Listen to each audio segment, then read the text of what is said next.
नमस्कार दोस्तों, स्वागत है आपका A to Z स्टोरीज अद्भुत ऑफिशियल पर। साधु संत फकीर गुरु रहबरों की सदा ही जय जयकार। परमात्मा की खोज के मार्ग में, उस सत्य की खोज के मार्ग पर जो भी बीच में आ जाए उसे विदा कर दें। कोई भी उत्तर जो बाहरी हो उसे स्वीकार न करें। खुद से पूछें, मैं कौन हूँ? चाहे वे किसी भगवान के अवतार का उत्तर हो, चाहे किसी तीर्थंकर का, चाहे किसी ईश्वर के पुत्र का, चाहे किसी पैगंबर का, चाहे किसी बुद्ध पुरुष का, किसी का भी उत्तर हो उसे स्वीकार न करें। उससे कहो कि हट जाओ। चाहे वे तीर्थंकर हो, चाहे वे ईश्वर पुत्र हो, चाहे वे भगवान स्वयं हो, उनसे कहो कि रास्ता छोड़ दो। मैं जानना चाहता हूं तो मुझे किसी के भी उत्तर को स्वीकार करने की कोई गुंजाइश नहीं है। मैं देखना चाहता हूं तो मैं किसी की उधार आंख से नहीं देख सकता, और मेरे प्राण संपदित होना चाहते हैं तो मेरा हृदय धड़केगा तो ही ये हो सकता है। तो किसी और के हृदय की धड़कन से ये नहीं हो सकता। ये जो हमारा सीखा हुआ ज्ञान है, ये हमारे ज्ञान के जन्म में बाधा है। अज्ञान नहीं, झूठा ज्ञान है। सीखा हुआ ज्ञान बाधा है, अज्ञान नहीं। ज्ञान सीखा हुआ ज्ञान अवरोध है, वही रोक रहा है, वही दीवार बनकर खड़ा है।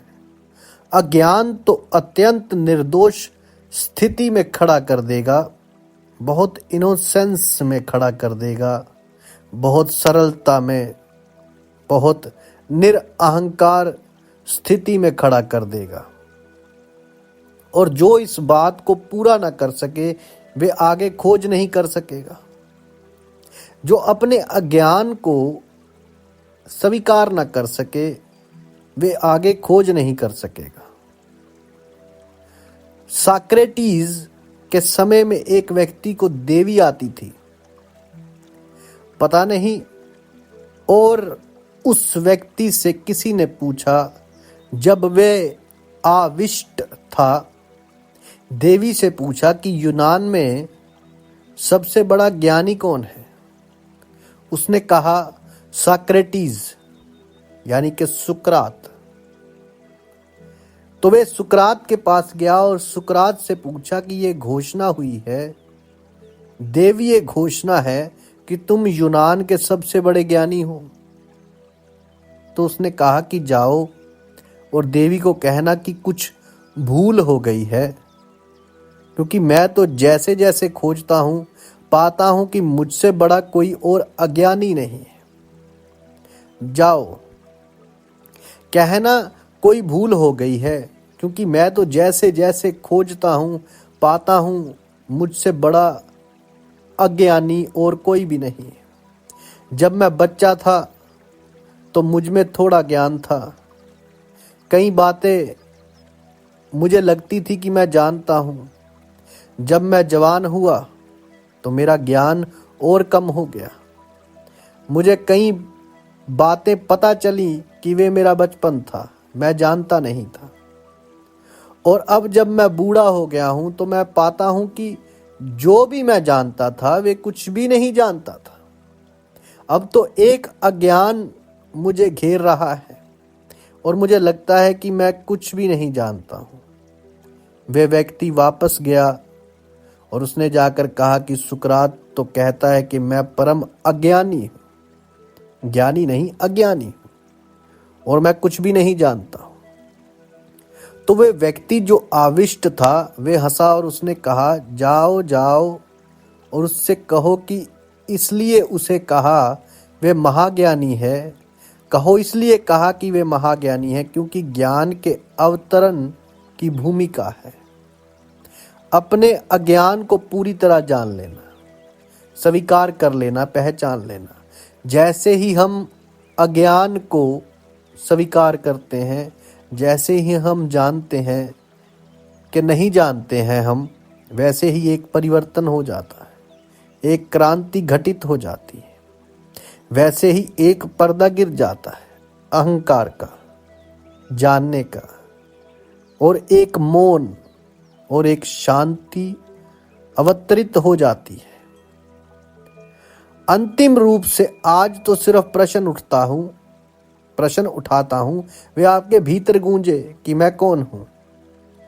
लेकिन अगर वे प्रश्न मेरा है तो बेकार है, उसका कोई उपयोग नहीं होगा। क्योंकि जब मैं कहता हूं कि दूसरे के उत्तर को स्वीकार न करना, तो क्या मैं ये कहूंगा कि किसी दूसरे के प्रश्न को स्वीकार कर लेना? अगर वे प्रश्न मेरा है और आप उसे जाकर दोहराएंगे कि मैं कौन हूं, तो वे प्रश्न झूठा होगा, उसमें कोई बल ना होगा, कोई शक्ति ना होगी। वे प्रश्न आपको हो, आप ही का हो, तो आपके प्राणों में स्पंदन ला सकता है। वे प्रश्न आपका हो तो ही आपके प्राणों में आंदोलन ला सकता है। वे प्रश्न आपका हो तो ही तीर की भांति आपके गहरे से गहरे अंत स्थल तक पहुंच सकता है। क्या आपके भीतर प्रश्न है? क्या आपके भीतर अपना प्रश्न है? क्या जीवन आपके मन में प्रश्न नहीं उठाता है? क्या जीवन आपको जिज्ञासा से नहीं भरता है? क्या जीवन आपके सामने ये सवाल खड़ा नहीं करता है कि मैं कौन हूं, ये क्या है? क्या आप एकदम बहरे और अंधे हैं? क्या आपके हृदय में कोई जिज्ञासा ही पैदा नहीं होती? अगर होती हो कोई जिज्ञासा, अगर होता हो कोई प्रश्न खड़ा, अगर होती हो कोई प्यास मन में जानने की, पहचानने की, जीवन के सत्य को पाने की, तो उसे इकट्ठा कर लें और उसे एक प्रश्न बन जाने दे। ये आवश्यक है, क्योंकि जो और चीज़ों के संबंध में पूछा जाता है वे दूर निकल गया। उसने बुनियादी प्रश्न छोड़ दिया। बुनियादी प्रश्न तो स्वयं से शुरू होता है कि आखिर मैं कौन हूं। और अगर सौभाग्य से आपका प्रश्न खड़ा हो जाए और दूसरों के उत्तर आप विदा कर सकें, तो कोई बाधा नहीं। स्वयं को जान लेने में कोई बाधा नहीं है, कोई बाधा नहीं है, कोई दीवार नहीं है। लेकिन बहुत के मन में प्रश्न ही नहीं है, बहुतों के मन में जिज्ञासा नहीं है। क्यों? ये तो असंभव है कि प्रश्न कहीं नहीं हो। ये तो असंभव है भीतर प्रश्न कहीं ना हो। फिर भी जिज्ञासा नहीं बनती मालूम पड़ती। क्या होगा कारण? कारण है साहस की कमी है। क्यों? हम केवल वही प्रश्न पूछते हैं जिनके उत्तर हमें मालूम है। हम केवल वही प्रश्न पूछते हैं जिनके उत्तर हमें मालूम है। मजे से प्रश्न भी पूछ लेते हैं और उत्तर भी दे देते हैं, और जीवन में समाधान हो जाता है। हम वे प्रश्न पूछते ही नहीं जिनके उत्तर हमें मालूम नहीं, क्योंकि उन प्रश्नों का पूछना हमारे अज्ञान का उद्घाटक होगा। इसलिए डरते हैं, इसलिए भयभीत रहते हैं, उन प्रश्नों से दूर रहते हैं, उन प्रश्नों से बचते हैं जिनसे हमारे अज्ञान का उद्घाटन हो जाए। साहस चाहिए प्रश्न पूछने को, हिम्मत चाहिए, और हमारा तो उल्टा है हिसाब। जब साहस के और हिम्मत के दिन होते हैं तब तो हम कहते हैं कि ये धर्म की उम्र ही नहीं है। जब बुढ़ापा आ जाए, मौत करीब आने लगे, तब फिर धर्म के दिन आते हैं। जितना साहस कम होता जाए और बल कम होता जाए और जितनी खोज की आकांक्षा कम होती जाए, तो हम समझते हैं कि तब धर्म के दिन आते हैं। अरे मंदिरों में, चर्चों में बूढ़े लोग इकट्ठे हैं जो या तो मर चुके हैं या मरने वाले हैं। वे लोग वहां इकट्ठे हैं और धीरे धीरे ये ख्याल पैदा हो गया है कि वे इन्हीं लोगों का काम है। मैं आपसे निवेदन करता हूं कि बूढ़ा मन तो कभी भी धर्म के सत्य को जान ही नहीं सकता। बूढ़ा आदमी नहीं कह रहा हूं, बूढ़ा मन तो कभी जान नहीं सकता। चाहिए युवा मन, चाहिए यंग माइंड, चाहिए बल से भरा हुआ मन, साहस से दूर की यात्रा करने का, अज्ञात की यात्रा करने का साहस हो तो प्रश्न खड़े हो जाएंगे। और तब वे ही प्रश्न खड़े होंगे जिनके उत्तर नहीं मालूम है। और जिन प्रश्नों के उत्तर नहीं मालूम है, अगर वे खड़े हो जाएं तो जीवन में एक नए प्रभात की शुरुआत होगी, एक नया मंगल प्रारंभ होता है। उसकी तरफ आंखें उठनी शुरू होती है जो सत्य है, सुंदर है, शिव है, उसकी तरफ जो परमात्मा है, उसकी तरफ जो हमारा वास्तविक होना है। और उसे जान कर जीवन का सारा दुख वैसे ही विसर्जित हो जाता है जैसे किसी अंधकार पूर्ण ग्रह में कोई दिया जला दे और सारा अंधकार विलीन हो जाए। कैसे ये दिया जल सकता है, उसकी चर्चा आगे जो वीडियोस आएंगी उसमें करूंगा। शोपनहार एक सुबह कोई 3 बजे रात जल्दी उठ गया और एक बगीचे में गया। बगीचे में था अंधेरा और शोपनहार था विचारक। एकांत पाकर जोर जोर से खुद से बातें करने लगा। कोई था नहीं इसलिए कोई डर भी नहीं था। तो कोई होता है तो हम दूसरे से बातें करते हैं, कोई नहीं होता तो हम अपने से बातें करते हैं।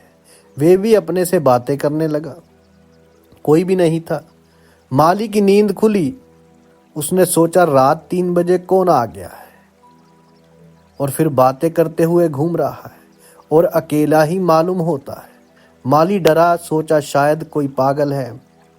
तो उसने लालटेन उठाई, अपना भाला उठाया और गया और दूर से ही चिल्लाकर पूछा, डर के मारे कौन हो?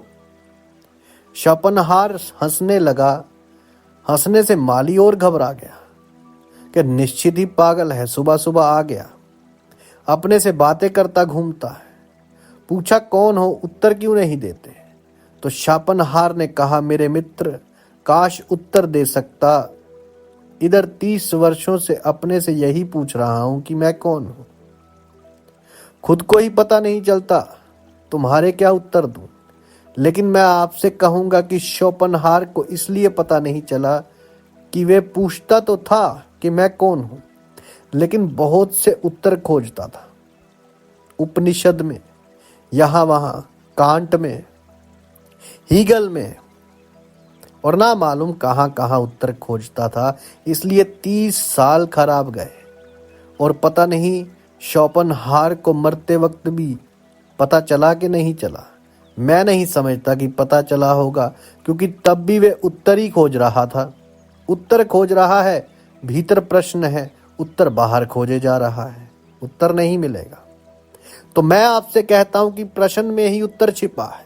बाहर मत खोजें और बाहर के किसी उत्तर को स्वीकार न करें और प्रश्न को आने दें पूरे पूरे वेग से कि वे सारे प्राणों के रंध्र रंध्र को भर दे, श्वास श्वास भर दे, हृदय की धड़कन धड़कन उससे भर जाए। प्रश्न ही रह जाए और कुछ ना हो, तब वही बिल्कुल वही प्रश्न के साथ ही उत्तर है।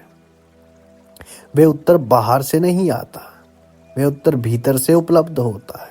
जिसने भी पाया भीतर से पाया। अगर बुल्ले शाह की बात करें तो वो भी यही कहे कि भीतर ही बसा हो। जिसने भी पाया भीतर से पाया। परमात्मा करे कि वे उत्तर उपलब्ध हो, लेकिन प्रश्न आपको ही पूछना पड़ेगा, किसी और का प्रश्न नहीं हो सकता। तो इसे समझो, स्वयं से प्रश्न करो कि मैं कौन हूं। साधु संत फकीर गुरु रहबरों की सदा ही जय जयकार। जल्दी मिलते हैं एक नई वीडियो के साथ। तब तक के लिए आप सबका धन्यवाद। आप सबके भीतर बसे उस परमात्मा को मेरा प्रणाम।